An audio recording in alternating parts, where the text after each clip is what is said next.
All right, everyone, welcome back into another NFL video. Going to be breaking down the London game here, giving you guys everything that we need to know here for this game. Let's go and get into it.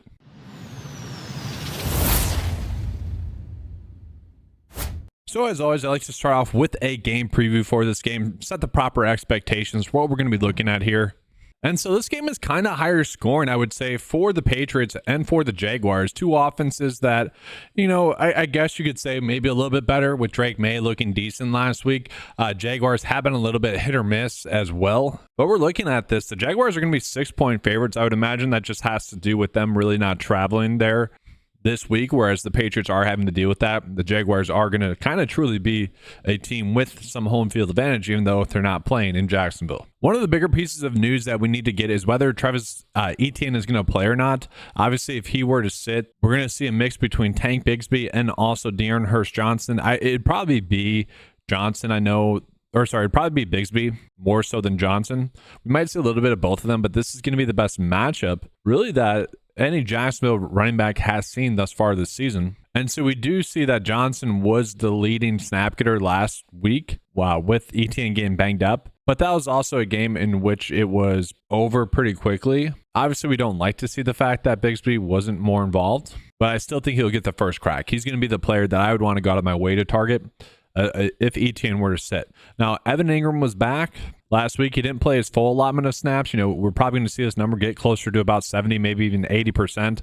Like Brendan Strange was able to do for a decent amount of time there. Evan Ingram was out. So I'm planning on that. I'm planning on him getting closer to 70 snaps in this game. That's someone that I expect to have a pretty big game. And then looking at the snaps there for the Jaguars, obviously they had a bunch of drops last week in the end zone. Trevor Lawrence actually played a pretty, I don't want to say good game, but pretty decent game, I would say. Obviously, when you have multiple touchdowns dropped, that's not a good thing. And we look at New England as well. Really, the biggest piece of news that we are waiting on is going to be whether Stevenson plays or not. So the two starting running backs for each team are going to be the two pieces of news that we need to get clarification on. A little bit more concrete of what we would expect if Stevenson's going to be out. And I think what we could expect is what kind of happened last week, where it is going to be Antonio Gibson getting the lion's share of the work. I shouldn't say the lion's share, but the majority of the snaps for sure. I would have thought it would have been closer to like 60-40 split, but also JaMycal Hasty is someone that is kind of basically Antonio Gibson without the name value. And so I really don't mind either of those two backs. They're both backs that honestly are pretty good in the passing game as well. So it's maybe two players that you could kind of game script to be on, where if the Jaguars are going to be winning by 6 points, both of them could be a little bit involved in the passing game. But obviously, if that happens, we're going to be looking a little bit at the tight end position. Hunter Henry has been getting a bunch of snaps. And then also the receiver position, very much annoying here with the Patriots, because it has been such a guessing game in terms of predicting the snaps. Jalen Pollock went from getting 50, 80, 100, and then back down to 65% of the snaps. If we know for sure that he's going to get that many snaps, that's actually pretty huge, but we don't. Like Demario Douglas, he's probably going to get 60% of the snaps. Keyshawn Boutte getting 83% was definitely more random. Now, he's someone that did pop up in the preseason, so it's not too crazy.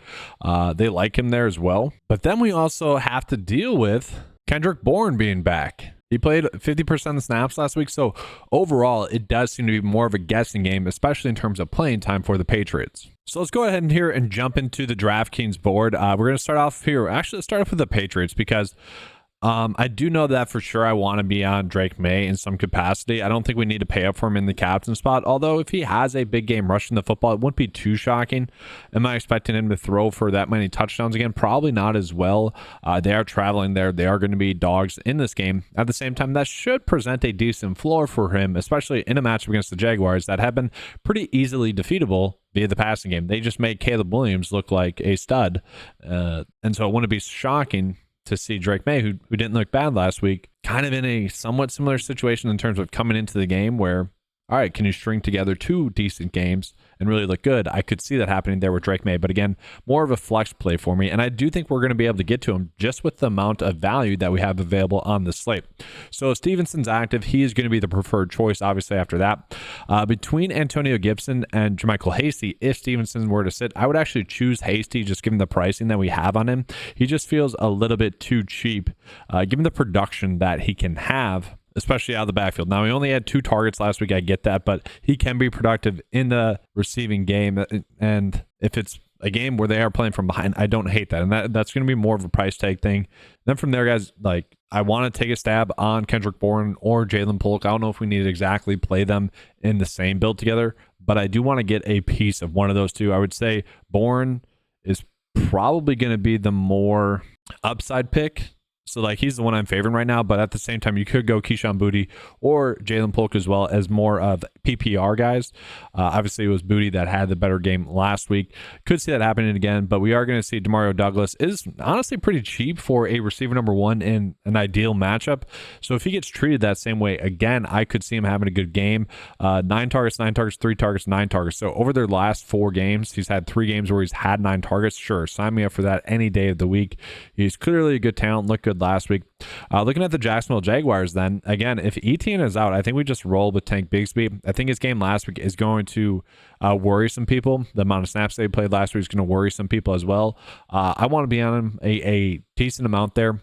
I don't think we should completely fade De'Aaron Hurst-Johnson at that price tag. I think for me, if I'm playing Johnson, I'm going to be playing him in the captain spot though, because we're just basically betting on Bigsby to not have a big role. Thus, I think Johnson in that role would be the best idea there. Now, I will say one of the surprising things about this slate, probably the most surprising things about this slate, is the price tag for Evan Ingram. He has basically been the receiver number one here in this offense for quite some time, and we're getting him lower price than Brian Thomas, lower price than Tank Bigsby, Christian Kirk. Yeah, sign me up for that. I would be very happy to be on Evan Ingram in the captain spot. And then from there, yeah, we could easily go Tank Bigsby. Like we have so much salary left over, and that's kind of the point I was making, is that we can really easily make any build that we want work. Now, we probably should be trying to get to Brian Robinson Jr., so maybe we wouldn't go Tank Bigsby in this example, but we can really make whatever kind of lineup build, lineup path that we want work and feel pretty good about it. So I don't have a specific build to show you guys. I'm actually going to go ahead and show you guys the 9-to-5 lineup builder here, see what that's telling us to do here as well. And so again, just to get this to run, we need to give it 2 data points to go off of. And so typically I'm just rounding up here with some of these guys just to see kind of the general feel of what the preferred lineup approach is going to be. Now, right now, it doesn't think Etienne's going to play, so that could change as well. But right now, it sees the top build, and I'm a little bit surprised by that. It likes the Jaguars and the Patriots defenses. I don't think I want to do that. I am going to be setting a rule specifically for that, guys, where those players, I want at most one of the Patriots defense, and then it would also be the Jaguars defense, whether it be in the captain spot or the flex spot. I want at most one of those. I don't want to be double dipping like the day is telling us to do. If that's a mistake that ends up costing me, I'm kind of okay living with that, because again, to me, I just think we have so much value in the values that we have here. There's a little bit too cheap of plays. Sure, it's going to be tough to predict beforehand who that player is going to be, whether it be like Boutte for the Patriots, whether it be Kendrick Bourne, or whether it be Jalen Polk having a pretty good game. I do think one of those 3 are going to be a valuable asset in the GPP winning lineup, and that's why I'm going to set a rule like that here. At the same time, I do see the Patriots or Jaguars being good defensively, so I don't want to completely fade them. That's why I'm going to set that rule at most. And I also will be tossing in the kickers there in that same settings that I'm going to be running out.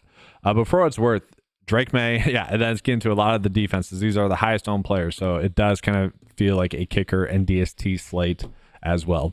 But guys, that's going to be all for this video. I do want to remind you guys of the promo code that's going on the 9-to-5 website. Use the promo code Keep Cashing to get 20% off your first 9-to-5 membership. So make that $10 membership an $8 membership for the first month. When you sign up, you get access to the 9-to-5 NFL DFS lineup builder, the NFL cheat sheet, as well as all the prop tools available for you guys to use, as well as all the fantasy golf tools as well. That's going to be all for today's video, guys. Appreciate you being here. Make sure to leave a thumbs up on your way out. Share your favorite play in the comment section below. Thank you guys for watching. Good luck, and as always, let's keep cashing.